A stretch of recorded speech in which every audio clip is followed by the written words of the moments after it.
এই লোকটা হলো দুনিয়ার সব থেকে ভাগ্যবান জুয়াখোর। এজন্য সে প্লেনের মধ্যে বসে বসেও জুয়া খেলতো। কিন্তু তখনই প্লেনের ক্যাপ্টেন এসে তাকে বলে আমাদের প্লেনটা এখনই ধ্বংস হয়ে যাবে। যা শোনার পর লোকটা অনেক ভয় পেয়ে তার স্ত্রীর সাথে শেষবারের মতো কথা বলে নেয়। কিন্তু তখনই সেই প্লেনটা একটা দ্বীপের মধ্যে পড়ে ধ্বংস হয়ে যায়। কিন্তু সেই লোকটার ভাগ্য অনেক ভালো হওয়ার কারণে তার জীবন বেঁচে যায়। সেই দ্বীপের মধ্যে শুধুমাত্র শয়তানেরাই বসবাস করত।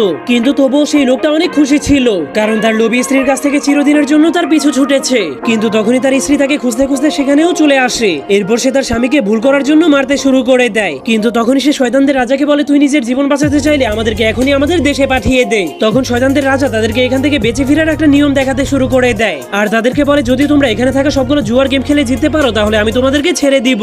এরপর তারা দুইজন তাদের ভালো ভাগ্যের মাধ্যমে সবগুলো গেমকেই সহজেই জিতে যায়, যার ফলে তারা অনেকগুলো টাকা পেয়ে যায়। কিন্তু এরপর তারা শয়তানের কাছে গেলে শয়তান তাদেরকে বলতে শুরু করে তোমাদেরকে সর্বশেষ গেমটা আমার সাথে খেলতে হবে। কিন্তু তারা শয়তানদের রাজার সাথে খেলতে শুরু করলেই তাদের সবগুলো টাকা হেরে যেতে শুরু করে।